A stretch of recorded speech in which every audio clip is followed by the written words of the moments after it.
আজকে জুমাবার, সবার আগে মসজিদে যাইতে পারলেই উট কুরবানির সব। কিরে ভাইস্তা না, আজকে জুমাবার, গরিবের হজের দিন, তুমি নামাজের প্রিপারেশন না নিয়ে এখনো গেম খেলতেছো?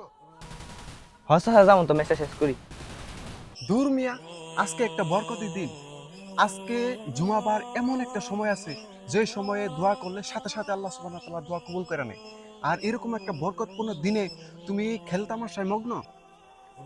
চাচা মোবাইল নিছেন কে লিগা?